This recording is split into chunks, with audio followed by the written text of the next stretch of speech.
Hello, bachcho, let's read the question first. The question says that for question, two statements are given. One labeled session in other labeled region R.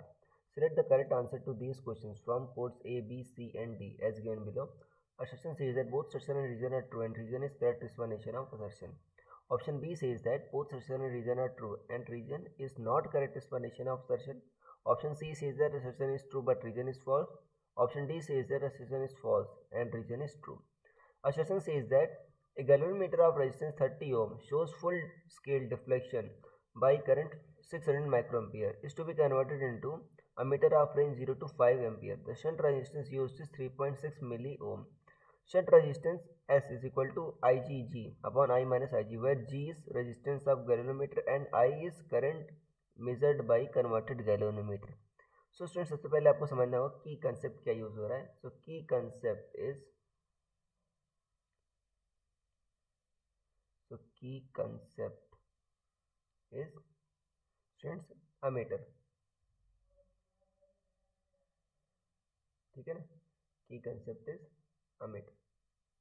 देखो बच्चों, galvanometer आपका ammeter ही होता है, but इसकी range क्या होती है, कम होती है. अगर आपको अमीटर की रेंज बढ़ानी है तो आपको बच्चों पैरेलल में आपको एक रेजिस्टेंस लगाना होता है. मान लो बच्चों शुरुआत में आपका कोई रेजिस्टेंस आपने नहीं लगाया है, गैल्वेनोमीटर का रेजिस्टेंस आरजी है और उसमें बच्चों मैक्सिमम करंट कितना आ सकती है, आईजी आ सकती है.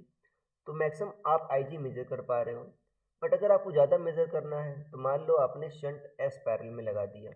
अभी मान लो करंट आई आ रही है तो आई जी इसमें चलेगी. रिमेनिंग कितनी बची, आई माइनस आई जी बच्चों इसमें चली जाएगी शंट वाले में.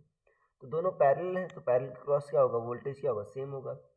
सो आई minus I ji into S, I minus I ji into S किसके बराबर होगा बच्चों आपका, ये बराबर होगा आई जी आर जी के, क्योंकि पैरेलल में वोल्टेज क्या होता है, सेम होता है.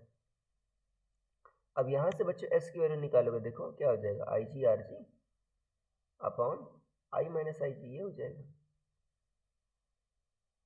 देखो इन्होंने आर जी को बच्चों ने कैपिटल जी लिख दिया, बस वह जी आपका रेजिस्टेंस ऑफ गैल्वेनोमीटर है. तो बस देखो यही आपका आ रहा है रीजन में, तो बच्चों इसका मतलब रीजन आपका सही है. अब देखो यहाँ पर क्या लिखोगे आप, ठीक है, आपको किस में कन्वर्ट करना है, 5 एम्पियर की रेंज में कन्वर्ट करना है. मतलब आई की जो वैल्यू है बच्चों वो 5 एम्पियर है और शुरुआत में कितना वो मेजर कर पा रहा था, ठीक है, 600 माइक्रो एम्पियर. तो आई की वैल्यू कितनी थी, 600 माइक्रो एम्पियर, मतलब 6 × 10⁻⁴.